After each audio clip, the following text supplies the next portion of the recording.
Students, I am Ankita. Today we are going to discuss a very important reaction which is actually from chapter halides, and this chapter is a part of class 12, and इस chapter में हम basically substitution reaction के बारे में study करेंगे। और किस चीज़ का सब्स्टिट्यूशन रिएक्शन स्टडी करेंगे? न्यूक्लियोफिलिक सब्स्टिट्यूशन रिएक्शन के बारे में स्टडी करेंगे। आया समझ? तो न्यूक्लियोफाइल क्या है, सब्स्टिट्यूशन रिएक्शन क्या है, वो सब छोटी छोटी चीज़ें हमको पहले क्लियर करनी पड़ेंगी। फिर हम समझेंगे रिएक्शन का मैकेनिज़्म। रिएक्शन मैकेनिज़्म समझने के बाद हम देखेंगे कि क्या जब एक रिएक्टेंट प्रोडक्ट में कन्वर्ट होता है तो उसके बीच में इसका ग्राफ कैसे बनता है, क्योंकि एग्ज़ाम में ग्राफ पूछे जाते हैं। और ग्राफ समझने के बाद हम देखेंगे कि जो आपका मैकेनिज़्म है वो मैकेनिज़्म का मॉलिक्यूलरिटी कैसे वन आया, ठीक है। और उसके बाद हमारा रिएक्शन ख़त्म हो जाएगा। ओके, पहले तो हमको ये क्लियर करना पड़ेगा कि जो आपका सब्स्टिट्यूशन रिएक्शन है उसका मतलब क्या है, ठीक है। तो ये देखते हैं। तो आज का टॉपिक हमारा है न्यूक्लियोफिलिक सब्स्टिट्यूशन रिएक्शन। और इसी न्यूक्लियोफिलिक सब्स्टिट्यूशन रिएक्शन में पहले हमको ये देखना है कि न्यूक्लियोफिलिक सब्स्टिट्यूशन रिएक्शन का डेफिनेशन क्या है। तो यहाँ पर मैंने लिख के रखा है न्यूक्लियोफिलिक सब्स्टिट्यूशन रिएक्शन। इसको पढ़ लेते हैं थोड़ा सा। देखो, a nucleophilic substitution reaction is a fundamental organic reaction where an electron species, the nucleophile, attacks the positively charged or partially positive atom, usually carbon, to replace a leaving group X negative, which departs an electron pair. Generally form is nucleophile plus Rx is equals to nucleophile plus R plus x. मतलब nucleophile plus are x, जो आपका are x है means alkyl halide है, उसके साथ जब एक nucleophile add होता है, मतलब उसके साथ जब रिएक्शन में आता है, तो क्या होगा कि जो आपका एल्काइल हैलाइड है, एल्काइल हैलाइड से जो आपका हैलाइड है वो अलग हो जाएगा और न्यूक्लियोफाइल के साथ आपका एल्काइल ग्रुप अटैच हो जाएगा। That is called substitution reaction of alkyl halides। मतलब alkyl halide के पहले हमारे पास एक सबस्ट्रेट जो था, मतलब जो alkyl halide जो है वही सबस्ट्रेट है। अब ये alkyl halide का जो हैलाइड ग्रुप है, it is a kind of functional group जो कि लिविंग ग्रुप की तरह बाहर जाएगा, और जो आपका बचेगा उसके साथ आपका जो अपकमिंग न्यूक्लियोफाइल है वो ऐड होगा, मतलब उसके जगह पे आके फिक्स होगा जहाँ से लिविंग ग्रुप गया। अब ये जो लिविंग ग्रुप है उसके जगह पर हमारा न्यूक्लियोफाइल तो गया, पर न्यूक्लियोफाइल उसी जगह गया या ऑपोजिट डायरेक्शन में गया, ये भी हमको पढ़ना पड़ेगा। ओके, तो यहाँ पर हम दो तरह के प्रोडक्ट फॉर्म करेंगे। उसके पहले हमको ये क्लियर करना पड़ेगा कि न्यूक्लियोफाइल क्या है, लिविंग ग्रुप क्या है। एक और स्टूडेंट्स को साइमल्टेनियसली डाउट आता है कि न्यूक्लियोफाइल और बेस के बीच में डिफरेंस क्या है, क्योंकि दोनों ही इलेक्ट्रॉन पेयर डोनेट करते हैं इनऑर्गेनिक में, पर ऑर्गेनिक केमिस्ट्री में न्यूक्लियोफाइल अलग चीज़ है और बेस अलग चीज़ है, दोनों में ह्यूज डिफरेंस होता है। ओके, तो आइए चलिए पढ़ते हैं। और बेसिकली आज का जो हमारा टॉपिक होने वाला है वो न्यूक्लियोफिलिक सब्स्टिट्यूशन यूनिमोलिकुलर रिएक्शन होगा।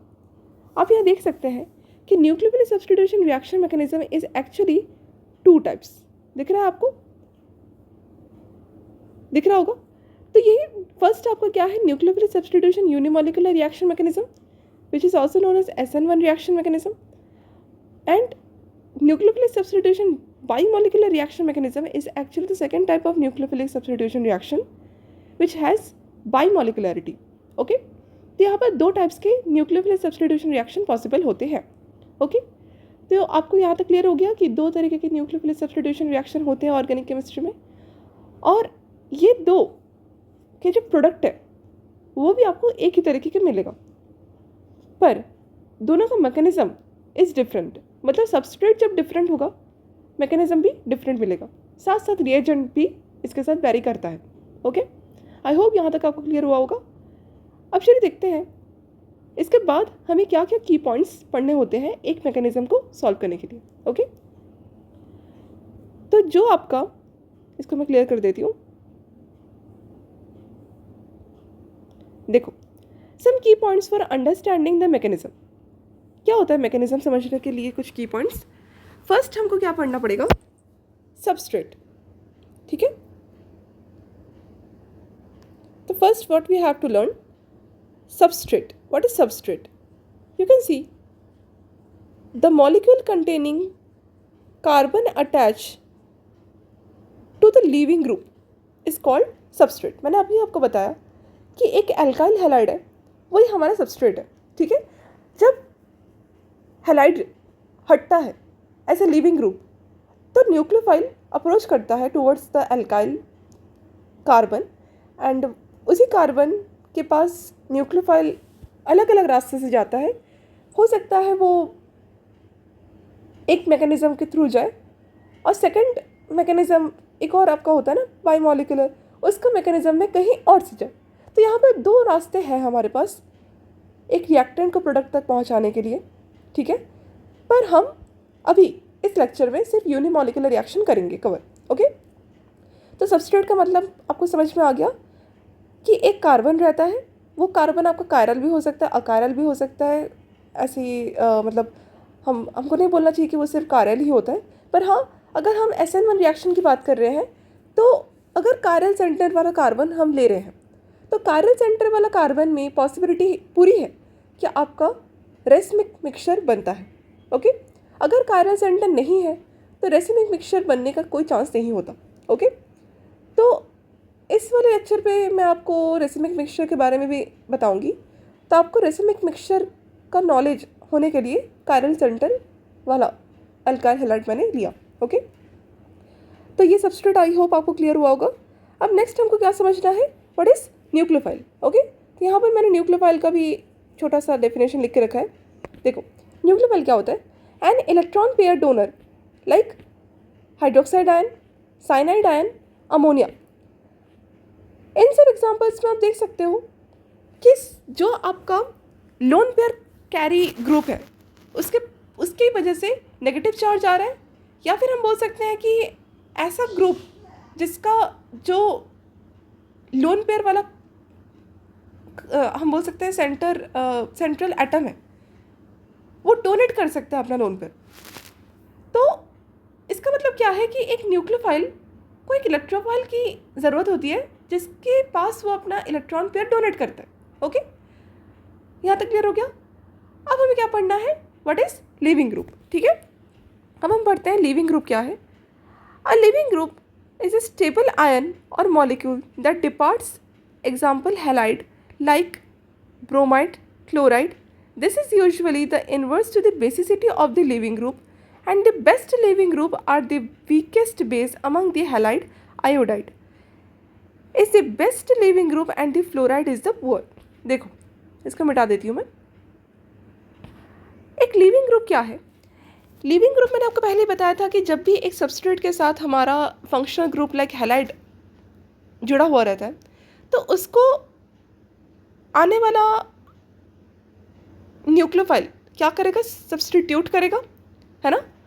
तो सब्स्टिट्यूशन होगा कैसे ये हमको पता होना चाहिए। जब आपका SN1 रिएक्शन में लिविंग ग्रुप अच्छा होगा तो आपका SN1 रिएक्शन फेवरेबल होगा, ओके। अब ये लिविंग ग्रुप कैसे हम समझेंगे कि ये लिविंग ग्रुप है। फर्स्ट बात, लिविंग ग्रुप का मतलब आप समझ जाओ कि अल्काइल हैलाइड में halide is our leaving group, वो लीव होने वाला है। जितना अच्छा लिविंग ग्रुप उतने अच्छे से आपका SN1 रिएक्शन हो जाएगा। अब लिविंग ग्रुप को समझेंगे कैसे, बताया जाता है कि लिविंग ग्रुप एक्चुअल में बेसिसिटी का उल्टा है, ओके। मतलब अगर लिविंग ग्रुप अच्छा है मतलब वो क्या है, वीकेस्ट बेस है, ओके। तो हम ऐसे समझ सकते हैं कि जो जितना वीक बेस होगा निकलने के बाद वो उतना अच्छा लिविंग ग्रुप होगा, ओके। इसको आप एक और तरीके से समझ सकते हैं जो मैंने यहाँ ऐड नहीं किया है, लाइक कोई एक स्ट्रॉन्ग एसिड जिसका वीक बेस हो, कंजुगेट वीक बेस हो, उसको भी हम समझ सकते हैं कि वो क्या होगा, अच्छा लिविंग ग्रुप होगा, ओके। तो आई होप यहाँ तक आपको क्लियर होगा। इसके बाद क्या है, हमको थोड़ा सा इसका ऑर्डर समझना पड़ेगा कि जो आपका अच्छा जो लिविंग ग्रुप है वो हम कैसे समझेंगे, उसको थोड़ा सा ऑर्डरली समझना पड़ेगा।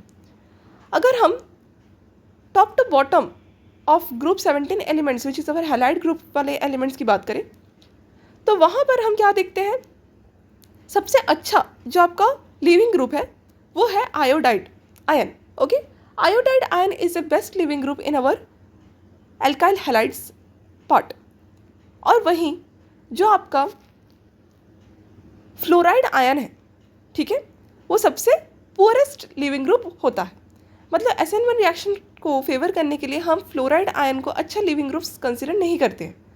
पर आपको अभी डाउट हो रहा होगा कि कैसे मैम इसको हम समझेंगे कि फ्लोराइड आयन है तो ये सब्स्टिट्यूट नहीं होगा। देखो, इसके क्वेश्चंस आते हैं, आपको 3-4 क्वेश्चंस दे देंगे, fluoride, chloride, bromide, iodide, alkyl halide वाले। वहीं से आपको ऑर्डर निकालना है कि सबसे अच्छा SN1 कहाँ है। अच्छा SN1 होगा तो वो पहले आएगा, फिर उससे बाद जो अच्छा होगा वो बाद में आएगा। तो लास्ट जो आपका निकलेगा पुअरेस्ट लिविंग ग्रुप, उसके थ्रू SN1 रिएक्शन का आप रेट समझ जाओगे कि इसकी वजह से SN1 रिएक्शन का रेट कम हो गया। तो बताया जा रहा है कि जितना अच्छा लिविंग ग्रुप होता है उतना अच्छा आपका SN1 रिएक्शन फेवर करता है। ओके, तो यहाँ पर fluoride ion as a leaving group अच्छा नहीं होता, वही iodide ion is a good leaving group. उसके होने से आपका जो SN1 रिएक्शन है वो अच्छे से हो पाता है। आई होप यहाँ तक क्लियर होगा। अब हमें क्या पढ़ना है, what is the difference between base and nucleophile. Students को बहुत डाउट आता है ये बेस एंड न्यूक्लियोफाइल क्या है, तो मैं शॉर्ट आपको ट्रिक बता देती हूँ क्या होता है। देखो, base is one which donates lone pair to hydrogen. Base क्या है, एक ऐसा आप बोल सकते हो मॉलिक्यूल जो अपना लोन पेयर को किसको डोनेट करे, हाइड्रोजन को। ओके, और न्यूक्लियोफाइल वही क्या है, दोनों ही लोन पेयर डोनेट करते हैं, बेस भी और न्यूक्लियोफाइल भी। पर जो आपका न्यूक्लियोफाइल है वो अपना लोन पेयर हाइड्रोजन को डोनेट ना करके किसी और को डोनेट करेगा जिसके पास पॉजिटिव सेंटर होता है। ओके, तो इसका मतलब आपको क्लियर होना चाहिए कि बेस और न्यूक्लियोफाइल में यही बेसिक डिफरेंस है। आया समझ। अब इसके बाद हमें क्या पढ़ना है, आइए देखते हैं। इसको मैं क्लियर कर दे रही हूँ। की पॉइंट्स इन ऑर्गेनिक केमिस्ट्री। देखो, इसको पढ़ने के लिए हमको कुछ बेसिक पॉइंट्स क्लियर होने चाहिए, जैसे what is benzyl group, what is allyl group and what is vinyl group. देखो, benzyl group, allyl group, vinyl group ये एक्चुअल में सबस्ट्रेट के फॉर्म्स होते हैं। मतलब सबस्ट्रेट आपका अगर ये सब हुआ तो आपका जो SN1 रिएक्शन है, SN2 रिएक्शन है, वो कैसे इफेक्ट होगा। ओके, देखो, बेंजाइल ग्रुप क्या है, इसको हम बेंजाइलिक भी बोलते हैं। एक बेंजीन रिंग होगा, उसके बाद आपका क्या होगा, वेट, ये रहा, आपको दिखा, a benzene ring attach to CH2 group phenyl methyl. मतलब एक आपका बेंजीन ग्रुप होगा और उसी बेंजीन ग्रुप में आपका CH2 अटैच होगा और CH2 के बाद आपका फंक्शनल ग्रुप अटैच होगा। ओके, तो इसको मैं आपको थोड़ा सा करके बताती हूँ।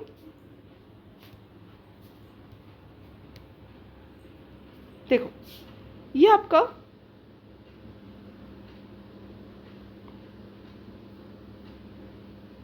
बेंजीन रिंग है, यहाँ से आपका CH2 is bonded with Cl होगा। ठीक है, ये आपका Cl है, मतलब CH2 बॉन्ड है Cl के साथ। This particular group is our benzylic group. Okay, I hope यहाँ तक आपको क्लियर हुआ होगा। अब हमें क्या पढ़ना है, एलाइलिक ग्रुप क्या होता है। देखो, एलाइलिक क्या होता है, एक saturated carbon means single bond होगा आपका एक कार्बन, उसके साथ आपका कोई ऐसा कार्बन होगा जो क्या हो, अनसैचुरेटेड हो। आप देख सकते हो, ये वाला आप देखो अच्छे से, ये वाला, ठीक है, यहाँ आपको दिख रहा होगा CH2 is double bonded with CH and again the CH is singly bonded with CH2। और CH2 जो आपका होगा वो एक functional group which is our leaving group जो होने वाला है इन फ्यूचर, उसके साथ अटैच है, which is our halide group. तो इसका मतलब ये है कि आपका एक कार्बन जो सैचुरेटेड है, सिंगल बॉन्ड है, सैचुरेटेड मीन सिंगल बॉन्ड, और उसका sp3 हाइब्रिडाइजेशन है, ठीक है, सिंगल बॉन्ड है मतलब sp3 हाइब्रिडाइजेशन ही होगा, है ना। और अगर डबल बॉन्डेड है कोई कार्बन तो उसमें क्या है, अनसैचुरेशन है, ठीक है, पाई बॉन्ड्स अगर होते हैं तो यहाँ पर ऐसा कार्बन जो sp3 हो और वो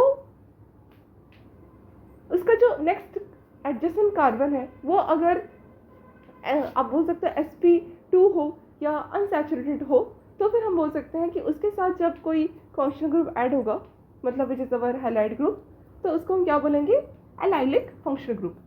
और ये जो आपका बेंजाइल और एलाइल होता है ना, ये सबसे अच्छा आप बोल सकते हो सब्स्टिट्यूशन रिएक्शन में यूज़ करने वाले सबस्ट्रेट माने जाते हैं। ओके, इसको हम रिटर्न में स्टडी करेंगे कैसे ये सबसे अच्छे मतलब होते हैं for mechanism for substitution reactions, ये हम स्टडी करेंगे। ओके, तो इसको समझने के लिए आपको रेजोनेंस समझना पड़ेगा, then only you will understand. तो रेजोनेंस का क्लास में आपको अलग से समझाऊंगी कैसे रेजोनेंस के थ्रू स्टेबलाइजेशन आता है, और with the help of resonating structure we can easily understand the like substitution reaction mechanism favourability.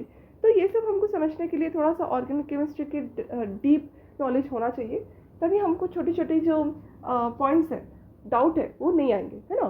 तो ये सब का क्लास में अलग से आपको लेके बताऊंगी कि कैसे आपका रेजोनेटिंग स्ट्रक्चर बनता है, देन ओनली आपका जो आपको बताना चाहिए कंसेप्ट है कि कैसे एलाइलिक बेंजाइलिक कार्बन्स ज़्यादा फेवर करते हैं for SN1 reaction, SN2 reactions, ये हम समझ पाएंगे।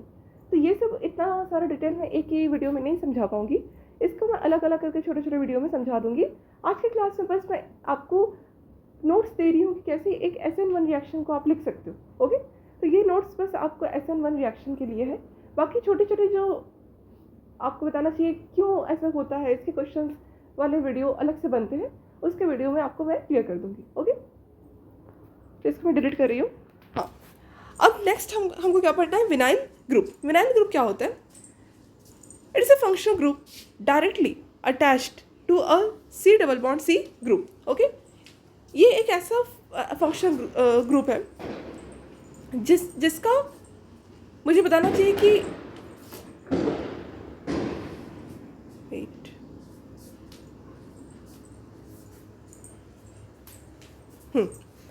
तो यहाँ पर एक ऐसा फंक्शनल ग्रुप है जिसका फॉर्मूला में आप देख सकते हो कि अनसैचुरेटेड कार्बन के साथ डायरेक्टली अटैच है हमारा फंक्शनल ग्रुप। आप देख सकते हो फंक्शनल ग्रुप मतलब ये वाला फंक्शनल ग्रुप, ये क्लोरीन वाला, मतलब जो आपका हैलाइड फंक्शनल ग्रुप है उसकी बात कर रही हूँ मैं, है ना। तो फंक्शनल ग्रुप अगर अनसैचुरेटेड कार्बन के साथ डायरेक्टली अटैच्ड है तो वो आपका कौन सा ग्रुप होगा, विनाइलिक ग्रुप। ओके, यहाँ तक आपको क्लियर हुआ। और ये बहुत ज़्यादा आप बोल सकते हो कि making it less stable as a carbocation, मतलब कार्बोकैटायन अगर हमारा बनता है इन फ्यूचर जिसके थ्रू हम अपना SN1 रिएक्शन को फेवर करते हैं, वो ज़्यादा रिएक्टिव नहीं होता, मतलब लेस रिएक्टिव इन typical SN1 reactions. SN1 reaction के लिए ज़्यादा अच्छे से रिएक्शन करने में समर्थ नहीं रहता। ओके, यहाँ तक को क्लियर हुआ। अब इसके बाद हम समझेंगे, ये मैं इरेज कर दे रही हूँ, next point, factors affecting the mechanism of nucleophilic substitution in alkyl halide. तो यहाँ पर आपके कुछ फैक्टर्स हैं, जैसे नेचर ऑफ एल्काइल हैलाइड अभी बात कर रही थी, जैसे अगर विनाइल ग्रुप हो गया, एलाइल ग्रुप हो गया, बेंजाइल ग्रुप हो गया, ये सब आपके सबस्ट्रेट ही है ना। अगर इनको देख के अगर हम रिएक्शन को आगे बढ़ाएंगे तो हमको ज़्यादा इजी समझ आएगा कि कौन से रिएक्शन मैकेनिज्म के थ्रू आपका जो है प्रोडक्ट आएगा। ओके, फिर नेक्स्ट है हमारा nature of attacking nucleophile, may be negative और न्यूट्रल। तो यहाँ पर एल्काइल हैलाइड के नेचर के बाद हमको देखना पड़ता है अटैकिंग न्यूक्लियोफाइल कैसा है। अगर अटैकिंग न्यूक्लियोफाइल आपका वीक है, मतलब वीक मतलब जिसके पास सिर्फ लोन पेयर है, not a charge like negative charge, तो हम बोल सकते हैं कि न्यूक्लियोफाइल आपका वीक है तो कुछ और मैकेनिज्म से हो सकता है ना। अगर आपका न्यूक्लियोफाइल स्ट्रॉन्ग है, लाइक आप बोल सकते हो कि नेगेटिव चार्ज वाले खतरनाक वाले न्यूक्लियोफाइल अगर है, तो हम बोल सकते हैं कि उसका अलग मैकेनिज्म देखा जाता है ना। तो ये सब फैक्टर्स आपको देखने को पड़ेंगे, इसके थ्रू हम समझेंगे आपका कैसे रिएक्शन मैकेनिज्म होगा। ओके, तो इसको मैं थोड़ा सा हाईलाइट कर देती हूँ। ओके, हमने ये समझ लिया, हमने ये वाला समझ लिया। इसके बाद नेचर ऑफ लिविंग ग्रुप। अच्छा, लिविंग ग्रुप के नेचर के हिसाब से मैंने बताया सबसे अच्छा जो लिविंग ग्रुप होता है उसके थ्रू आपका SN1 रिएक्शन फेवर करता है ना। तो SN1 रिएक्शन के लिए अगर मैं बात करूँ तो सबसे अच्छा लिविंग ग्रुप कौन सा होगा, मतलब अगर मैं SN1 रिएक्शन का आपको अगर कोई चार्ट दे दूँ तो सबसे अच्छा लिविंग ग्रुप कैसे समझोगे आप लोग कि हाँ ये अच्छा लिविंग ग्रुप है? आप उसका वीक बेस निकालो, है ना। अगर वीक बेस है तो वो अच्छा लिविंग ग्रुप है। जैसे आपका जो फ्लोराइड आयन रहता है, it is a kind of like it is very poor living group. Okay, and for iodide cases the living group is best. तो iodide is a best living group, और जो आपका फ्लोराइड जैसे ion रहते हैं वो is a not good living group. They are considered as the poorest living group. Okay, तो यहाँ पर नेचर ऑफ लिविंग ग्रुप से भी अफेक्ट होता है आपका मैकेनिज्म। इसके बाद नेचर ऑफ सॉल्वेंट। अच्छा, अब सॉल्वेंट भी हमारे रिएक्शन मैकेनिज्म को अफेक्ट कर सकते हैं। सॉल्वेंट दो प्रकार के होते हैं, ठीक है, बचपन में आपने पढ़ा है ना। बट सॉल्वेंट जो सबसे ज़्यादा क्वांटिटी में होता है, रिएक्शन के अंदर सॉल्यूट को डिसॉल्व कर सकता है ना। ये सब आपने बचपन में पढ़ रखा है फॉर फिजिकल केमिस्ट्री। अब हमें क्या पढ़ना है कि नेचर कैसे होना चाहिए सॉल्वेंट का, और उसी नेचर के हिसाब से हम अपना रिएक्शन मैकेनिज्म को आगे बढ़ाते हैं। अगर आपका सॉल्वेंट पोलर प्रोटिक है तो उसके लिए अलग मैकेनिज्म होता है। अगर हमारा सॉल्वेंट पोलर अप्रोटिक है तो उसके लिए हमारा अलग मैकेनिज्म पाया जाता है। ओके, तो यहाँ पर दो प्रकार के आपके सॉल्यूशन सॉल्वेंट देखने को मिलेंगे। ओके, एक आपका पोलर प्रोटिक, एक आपका पोलर अप्रोटिक। ओके, तो आई होप यहाँ तक आपको क्लियर हुआ है कि पोलर प्रोटिक और पोलर अप्रोटिक दो आपका टाइप्स होता है सॉल्वेंट का। और एक पोलर प्रोटिक अगर हम सॉल्वेंट लेते हैं तो उसके लिए आपका मैकेनिज्म किस रिएक्शन के थ्रू जाता है। अगर हम पोलर अप्रोटिक नहीं लेके कुछ और लेते हैं तो फिर हमारा कैसे रिएक्शन मैकेनिज्म जाता है, तो ये सब हमको क्लियर होगा। ओके, तो आई होप यहाँ तक क्लियर हुआ। अच्छा, पोलर अप्रोटिक, पोलर प्रोटिक, ये सब पोलर है, और हम नॉन पोलर सॉल्वेंट्स की बात करते हैं कभी कभी। तो अभी इसी ऐसे सब्स्टिट्यूशन रिएक्शन में हम सिर्फ पोलर बॉन्ड्स की बात करें, मतलब पोलर सॉल्वेंट्स की बात करेंगे। ओके, यहाँ तक आपको क्लियर हुआ? ठीक है, अब इसके बाद ये वाला मैं डिलीट कर रही हूँ, आप नोट्स लिख लेना। Okay, next what we are having. Okay, next we are having the definitions of nature of alkyl group, nature of attacking nucleophile, nature of leaving group, nature of solvent in the basis of SN1 reaction. मतलब SN1 reaction को favour करवाने के लिए क्या क्या definitions होते हैं for these factors. Okay, तो nature of alkyl halide कैसा होना चाहिए? An alkyl halide gives SN1 reaction if it forms a stable carbocation. In the case of the R group is bulky like tertiary and secondary alkyl halide. The primary alkyl halide carbocation is not stable in normal room temperature. That is why the rearrangement is not also possible. So primarily, alkyl halide are not able to proceed through SN1 reaction. Benzyl सबसे ज़्यादा अच्छा होता है, उसके बाद allyl, फिर 3 degree, फिर 2 degree, फिर 1 डिग्री, फिर एलाइल हैलाइड की बात करते हैं। आपको एराइल हैलाइड अगर नहीं पता तो बता दूं कि एराइल हैलाइड मतलब एक बेंजीन के ऊपर डायरेक्ट लगा हुआ functional group is aryl halide. Okay, तो वो सबसे बैड आप बोल सकते हो सब्स्टिट्यूट होता है फॉर SN1 रिएक्शन। ओके, अगर उसी में हमको SN2 रिएक्शन करनी हो ना तो उसको भी हम डायरेक्ट नहीं कर सकते, क्योंकि SN2 रिएक्शन होने के लिए भी आपको उसमें electron withdrawing, electron releasing group वगैरह का कंसेप्ट पता होना चाहिए। Then only you will understand that SN2 mechanism for those cases like aryl halide. तो एराइल हैलाइड इतना ईजी नहीं होता फॉर SN1, इसीलिए एराइल हैलाइड को सबसे बैड कैटेगरी में रखा गया है फॉर SN1 रिएक्शंस। ओके, तो यहाँ बताया जा रहा है कि SN1 रिएक्शन 2 स्टेप में होते हैं, इसीलिए SN1 रिएक्शन के बीच में एक इंटरमीडिएट बनता है, और उसी SN1 reaction intermediate actually is our carbocation, और उसी कार्बोकैटायन को स्टेबल रखना हमारी जिम्मेदारी है। और जितना अच्छा स्टेबल होगा कार्बोकैटायन उतना अच्छा आपका आप बोल सकते हो कि जो रिएक्शन होती है SN1 रिएक्शन वो हो सकती है। ओके, तो यहाँ पर जो आपका कार्बोकैटायन है वो स्टेबल किस किस अल्काइल हैलाइड के थ्रू हो सकता है? सबसे अच्छा होता है आपका बेंजाइल, है ना। बेंजाइल अगर आपका ग्रुप है, सबस्ट्रेट है, और उसके बाद वहाँ पर आपका कार्बोकैटायन जनरेट हो रहा है, तो वो सबसे अच्छा रिएक्शन होगा SN1 मैकेनिज्म के लिए। ओके, अगर आपका उसके बाद विनाइल है तो विनाइल उसके बाद आता है, उसके बाद हम उसका कैटेगराइज करते हैं विनाइल। ओके, देन हम बोल सकते हैं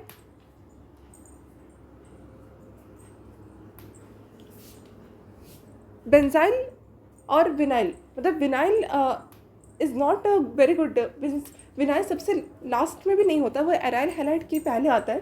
पर बेंजाइल के बाद अगर हम बात करें तो एलाइल आपका सबसे अच्छा होता है। ओके, तो बेंजाइल एलाइल 3 डिग्री 2 डिग्री, मतलब 3 degree mean tertiary, 2 degree means आपका सेकेंडरी। अब primary is not good at all, so primary को बिल्कुल लास्ट कंसिडर करते हैं। ओके, तो यहाँ पे बताया जाता है कि जितना अच्छा प्लस आई इफेक्ट देने वाले अल्काइल रहते हैं, मतलब 3 डिग्री है, मतलब वहाँ पर हम बोल सकते हैं कि आपका अल्काइल ग्रुप ज़्यादा है, प्लस आई इफेक्ट शो करने वाला ज़्यादा ग्रुप है, तो वो इलेक्ट्रॉन देते हैं, कार्बोकैटायन को स्टेबल बनाते हैं और रिएक्शन को फॉरवर्ड करने में मदद करते हैं। तो इसके थ्रू आपका अच्छा SN1 रिएक्शन हो सकता है, ये बताया जा रहा है। आई होप यहाँ तक क्लियर हुआ। अब इसके बाद नेचर ऑफ अटैकिंग न्यूक्लियोफाइल देखने। In this reaction mechanism, the nucleophile is generally not negative. They are usually neutral because the nature and the concentration of nucleophile does not affect this reaction because nucleophile does not involve the rate determining step. यहाँ बताया जा रहा है कि आपका जो nucleophile है वो ज़्यादा स्ट्रॉन्ग नहीं लिया जाता, मतलब ज़्यादा आप न्यूक्लियोफाइल को नेगेटिव वाला नहीं लोगे तो भी चलेगा, मतलब न्यूट्रल न्यूक्लियोफाइल से भी आपका काम बनेगा। आप बोल सकते हो कि हाइड्रोलिसिस है ना, और सॉल्वोलिसिस टाइप ऑफ प्रोसेस इसमें होगी, मतलब आप जस्ट वाटर को ले लो और वाटर एज ए सॉल्वेंट और न्यूक्लियोफाइल दोनों एक्ट कर देगा, और इसके प्रेजेंट में हम अपना OH ग्रुप लेंगे with the help of water और आपका सब्स्टिट्यूशन रिएक्शन हो जाएगा। वाटर एक न्यूक्लियोफाइल है, न्यूट्रल न्यूक्लियोफाइल है, जो लोन पर जस्ट डोनेट करता है, पर उसमें कोई नेगेटिव चार्ज नहीं रहता। तो हम बोल सकते हैं कि ऐसे न्यूक्लियोफाइल जो ज़्यादा नेगेटिव चार्ज कैरी नहीं करते, सिंपल लोन पे कैरी करते हैं, they can proceed from SN1 reaction mechanism. Okay, यहाँ तक क्लियर हुआ। और जो आपका न्यूक्लियोफाइल है उसका कंसंट्रेशन भी वेरी नहीं करता, SN2 में करता है, पर SN2 आपका टॉपिक नहीं है, मैं बस थोड़ा थोड़ा आपको डिस्कशन में बता दे रही हूँ कि SN1 में आपका न्यूक्लियोफाइल का कंसंट्रेशन वेरी बिल्कुल नहीं करता। पर अगर हम SN2 की बात करते हैं ना, तो उसमें न्यूक्लियोफाइल की कंसंट्रेशन साथ साथ अल्काइल हैलाइड की भी कंसंट्रेशन वेरी करती है। तो वो हमारे अभी सिलेबस में नहीं है, मतलब अभी आज का टॉपिक में नहीं है, सिलेबस में है पर टॉपिक में नहीं है, तो मैं इसलिए अभी उसको ज़्यादा आपको लिख कर नहीं दिखा रही हूँ। बाकी उसका आपको पता होना चाहिए कि ये की डिफरेंस है SN1 SN2 में। अब देखते हैं कि रेट डिटरमाइनिंग स्टेप क्या है। देखो, रेट डिटरमाइनिंग स्टेप आपने केमिकल काइनेटिक्स में ऑलरेडी पढ़ रखा है कि रेट डिटरमाइनिंग स्टेप एक्चुअल में क्या है। देखो, rate determining step is nothing but our like a step which can determines the rate of the reaction, मतलब रेट ऑफ रिएक्शन जिस स्टेप में निर्भर करेगी वही आपका रेट डिटरमाइनिंग स्टेप होगा, मतलब सबसे स्लो जो प्रोसेस होगी उसी को हम रेट डिटरमाइनिंग स्टेप बोलते हैं। और केमिकल काइनेटिक्स में यही हमने पढ़ रखा है। तो बताया जा रहा है कि ये SN1 रिएक्शन 2 स्टेप रिएक्शन है ना, मतलब 2 स्टेप रिएक्शन ही है आपका SN1 रिएक्शन। और SN1 रिएक्शन 2 स्टेप होने की वजह से एक स्टेप आपका स्लो होगा, एक स्टेप आपका फास्ट होगा, ये जाहिर सी बात है। अब जो स्टेप स्लो वही स्टेप आपका रेट डिटरमाइनिंग। अब आपको लग रहा होगा कि मैम हमको तो रिएक्शन का मैकेनिज्म पता ही नहीं है, हम कैसे समझेंगे कौन सा स्लो है कौन सा फास्ट है। देखो, स्लो और फास्ट कहाँ कहाँ होगा ये आपको बता दूंगी, पर अभी आपको ये क्लियर होना चाहिए कि जो स्लो होता है वो रेट डिटरमाइनिंग स्टेप होता है। और स्लो स्टेप मीन्स न्यूक्लियोफाइल, आप बोल सकते हो न्यूक्लियोफाइल का कंसंट्रेशन बिल्कुल नहीं होता, इसमें हम कार्बोकैटायन बनने वाला स्टेप ज़्यादा फेवर करते हैं, मतलब कार्बोकैटायन जिस स्टेप में बनता है वही एक्चुअली में आपका रेट डिटरमाइनिंग स्टेप कहा जाता है। ओके, ये हम पढ़ेंगे और अच्छे से, अभी के लिए आपको मैं थोड़ा थोड़ा आपको मतलब इंट्रोडक्शन दे रही हूँ। ओके, देखो इसके थर्ड में क्या है, nature of leaving group. Leaving group का नेचर कैसा है। If nucleophilicity of leaving group is lesser the reaction proceeds by SN1 mechanism. देखो, बताया जा रहा है कि लिविंग ग्रुप का अगर न्यूक्लियोफिलिसिटी कम है, लिविंग ग्रुप का न्यूक्लियोफिलिसिटी बता रही हूँ ना, लिविंग ग्रुप अच्छा है वो SN1 रिएक्शन शो करेगा, सही बात है। पर SN1 रिएक्शन के लिए अगर हम देखें न्यूक्लियोफिलिसिटी अगर मतलब न्यूक्लियोफिलिसिटी अगर अच्छी नहीं है तो लिविंग ग्रुप आप बोल सकते हो कि उस टाइम जो आपका लिविंग ग्रुप के लिए कंसिडरेशन जो होगा वो SN1 मैकेनिज्म के थ्रू होगा. Okay. Nature of solvent. If solvent is polar like water, HCOOH, देखो ये सब में हम पोलर प्रोटिक सॉल्वेंट ले रहे हैं. मतलब पोलर प्रोटिक मतलब इसमें हम बोल सकते हैं सॉल्वेट करेगा हमारे जो न्यूक्लियोफाइल को सॉल्वेट करेगा. और न्यूक्लियोफाइल को जो सॉल्वेंट सॉल्वेट कर सकता है वो बहुत वीक न्यूक्लियोफाइल होता है ना. और जितना वीक न्यूक्लियोफाइल उतना अच्छा हम बोल सकते हैं लिविंग ग्रुप होता है. ठीक है. मतलब न्यूक्लियोफिलिसिटी लिविंग ग्रुप का कम होना चाहिए कि इसलिए हम ज़्यादा पोलर प्रोटिक सॉल्वेंट को फेवर करते हैं फॉर SN1 मैकेनिज्म. ओके. और SN1 मैकेनिज्म के लिए फर्स्ट में तो आपको क्योंकि देखो सबस्ट्रेट जैसा आप लोगे वैसे आपका रिएक्शन मैकेनिज्म होगा. ओके. तो प्राइमरी और टर्शियरी के लिए तो हम ज़्यादा नहीं सोचते, पर सेकेंडरी और टर्शियरी के बीच में हमको सोचना पड़ता है क्योंकि सेकेंडरी और टर्शियरी हर जगह होता है. अगर हम प्राइमरी की बात करें तो प्राइमरी आपका कार्बोकैटायन तो प्राइमरी बनता नहीं है, तो प्राइमरी तो हम बनाते ही नहीं, रूम टेम्परेचर फेवरेबल नहीं होता. पर अगर हम सेकेंडरी की बात करें और टर्शियरी दोनों की बात करें तो वो SN2 और SN1 दोनों में ही फेवर होता है. ठीक है.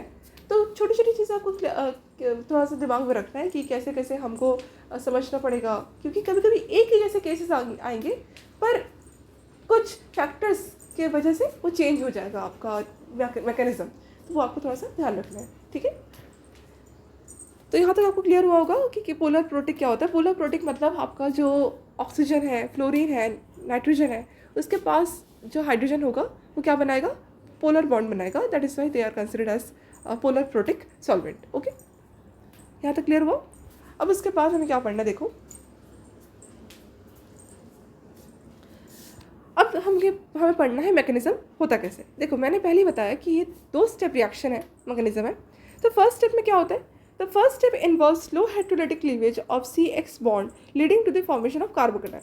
तो फर्स्ट में आपका क्या होता है कि जो एल्काइल हैलाइड का कार्बन और हेलोजन का बॉन्ड है वो बॉन्ड ब्रेक होता है हेट्रोलिटिकली मतलब पूरा इलेक्ट्रॉन ट्रांसफ़र होगा. होमोलिटिकली क्या होता है कि फ्री रेडिकल होता है, एक इलेक्ट्रॉन एक इलेक्ट्रॉन जो जितने शेयर हुए हैं उतने इलेक्ट्रॉन्स अपने अपने पास जाते हैं. पर अगर हम हेट्रोलिटिक क्लीवेज की बात करते हैं तो पूरा इलेक्ट्रॉन का मूवमेंट देखा जाता है. That is called your heterolytic cleavage. Okay. तो यहाँ पर आपका फर्स्ट स्टेप में हेट्रोलिटिक क्लीवेज होता है और कार्बोकैटायन जनरेट होता है. That is your first step. Actually 3 step का रिएक्शन है ये SN1 मैकेनिज्म, पर 2 स्टेप में इसको ज़्यादा फेवर किया गया है, ज़्यादा इसको प्रायोरिटी दी गई है, इसलिए 2 स्टेप में ज़्यादातर बुक्स में लिखा रहता है. एक्चुअल में डीप्रोटोनेशन नाम का भी एक छोटा सा स्टेप पाया जाता है. वो डीप्रोटोनेशन बहुत बुक्स में दिया रहता है, बहुत बुक्स में नहीं दिया रहता. पर डिटेलिंग के लिए मैं आपको बता देती हूँ कि actually it is 3 step reaction and basically this 3-step reaction also includes your last deprotonation reaction also. Okay, means deprotonation step also. Okay. तो ये मैं आपको अभी यहाँ नहीं बताऊँगी, आपको थोड़ा सा दिमाग में रखना है कि हाँ ये 3 स्टेप रिएक्शन होता भी है और सेकंड स्टेप तक हम पढ़ते हैं और आपको लिखना भी है सेकंड स्टेप तक, यहीं तक एग्जामिनर को आ जाएगा समझ. ओके. तो यहाँ पर आप देख सकते लिखा हुआ है RX न्यूक्लियोफाइल स्लो मीन्स जब आपका न्यूक्लियोफाइल अप्रोच कर रहा होता है टुवर्ड्स अवर एल्काइल हैलाइड, तो उस टाइम एल्काइल हैलाइड क्या करता है, हेट्रोलिटिक क्लीवेज करता है, कार्बोकैटायन फॉर्म करता है. और कार्बोकैटायन बनने के बाद जो आपका मतलब कार्बोकैटायन बनने तक का जो सफ़र है वो स्लो होता है और एल्काइल हैलाइड से हैलाइड ग्रुप निकल जाता है. तो पूरा मिला के मैं अगर आपको थोड़ा सा इसको हाईलाइट करके बताऊँ तो ये स्लो होती है और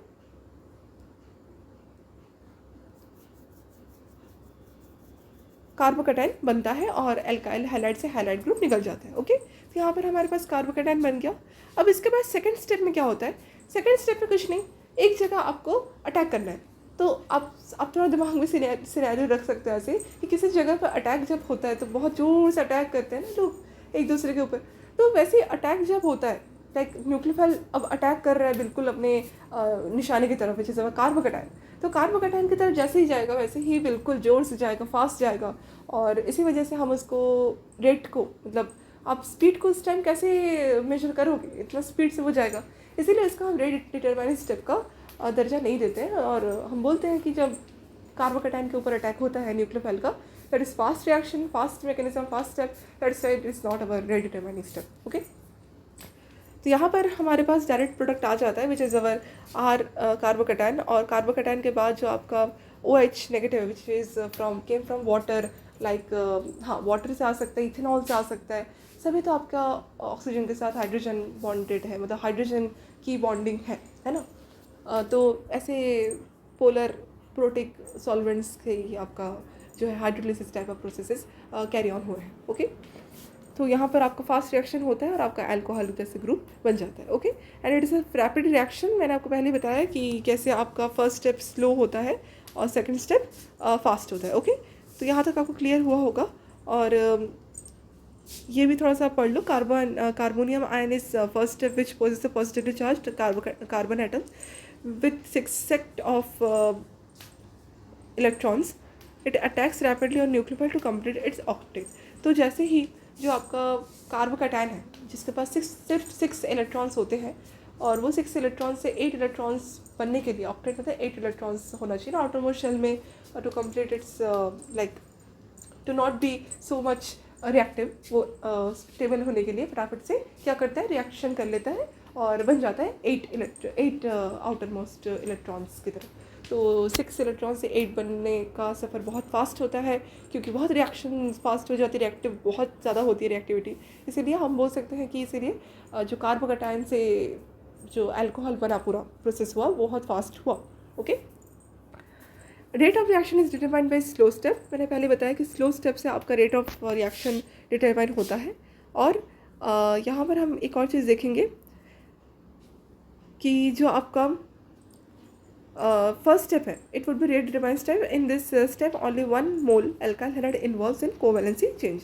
और यहाँ पर हमने देखा कि जो आपका न्यूक्लियोफाइल है, न्यूक्लियोफाइल का कोई भी हम बोल सकते कंसनट्रेशन वेरी नहीं किया, क्योंकि न्यूक्लियोफाइल से हमको कुछ फ़र्क पड़ा नहीं।